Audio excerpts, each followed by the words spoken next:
Hey, welcome back to Frank's Model Works. I'm Frank. We are on week 3 already of Model Cars and Coffee, which was envisioned by Paul over at Left Coast Model Car Builds. I think it's a great idea, and I'm having a blast doing it. This week I want to talk to you about a very special little Fiat. About 2019, I was in one of my side quests into building model planes that lasted for several years. But at that point, like, my model car stash was always out, and my daughter was young at the time. She was about 5 years old, and she saw the box of the Tama Kit on the shelf, and she goes, "Daddy, will you build that for me?" I go, "Yeah, I'll build that for you." "Can you make it pink?" "Absolutely, I can make it pink." She goes, "When will you be done?" I said, "Are you giving me a deadline?" She goes, "Yes. I'll get it done as soon as I can." So I set out to build the venerable Tama Kit that's been around for a while. And it's actually not the first time I built this kit. I actually built this kit once before for my wife. And I built it in mint green. But that one, something happened to it. She brought it to work, put it on a shelf, and it got knocked over. Or I never got the full story. Sometimes you're better off. But I built this one straight out of the box. But the way that I detailed the interior, if you look inside, it's tan brown with pink piping on the seats.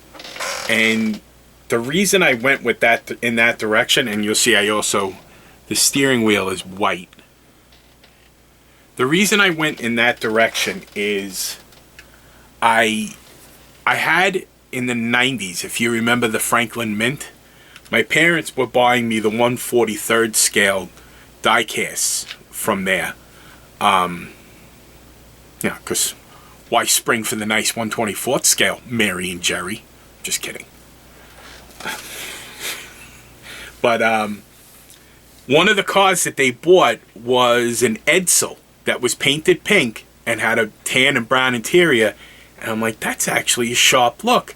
And then I remembered at the time, or maybe a couple of years before, there was a TV show on HBO called Boardwalk Empire with Steve Buscemi. And he played like a crime kingpin in Atlantic City in the 20s.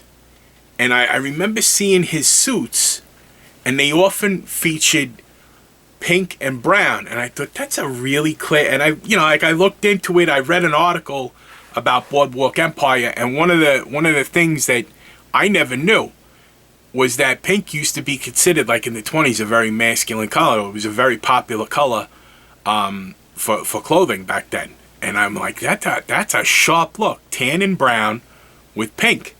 And I said, that's gonna look good on this. So I got the approval of the client, and she said, you can paint the inside whatever you want. I just want it to be pink. So, okay, not looking for any trouble. So I painted the body with Tamiya rattle can. Went on nice. I wet sanded and polished that, and then I put a little clear on top of it, wet sanded and polished it, and this is the result. Cute little car. It's kind of hard. I probably screwed up putting the engine compartment, the cover for it. Because you can't really open it. I think something's in the way. But it does come with engine detail. I think I can't remember. I think I wired the engine, which would be typical for something. Yeah, I'm gonna wire the engine, and then nobody's ever gonna be able to. That's what I do. But I really like this. It came out really well. This is part of the permanent collection. This one will never. I bring it to shows because it's cute, but I'll never give this to anyone because it's my daughter's. So there's a few of my models that have that status, and they're always going to stay that way. The 1967 Royal Plum Camaro that I did a featured build on a week ago, that's also one of them. My daughter has called dibs on that. She also gets the GTR that I featured in last week's Model Cars and Coffee. She wants, I had built a 1/48 scale diorama. It's called the Eye of the Needle. It's a tank passing through a very tight gate during World War II. There's going to be a featured build video on that eventually. She called dibs on that. So whenever she calls dibs, that's it. They're hers. Whenever she ever moves out or gets married or goes out on her own, she's bringing them with her. So I have to keep them in good shape. As far as the channel is going, things are progressing. We're moving along.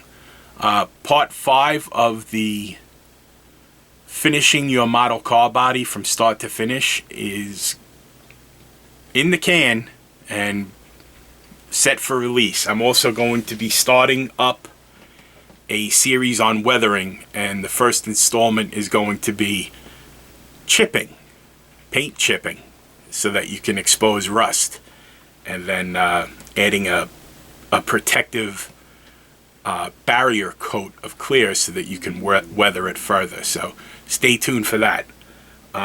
Work is also progressing on the Porsches, rather slowly, but it is. I have 2K clear on them. I want to get all of the bodies that I'm working on right now. So the Mustang, the 6 Porsches, the 68 Charger, that's part of the body finishing series, and the 69 Charger, that's part of the body finishing series, but is now branching off to start its own series of episodes on putting a floral top decal on it.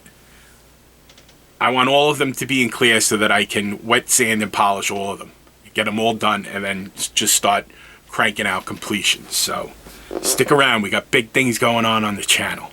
So, as always, I am very appreciative for Paul for this idea. This was a good idea, Paul. I think it's turning out to be a really cool thing that we do together as a community. I got Frizzo's back. I appreciate your support. And until we speak again, my friends, take care of yourselves and be well.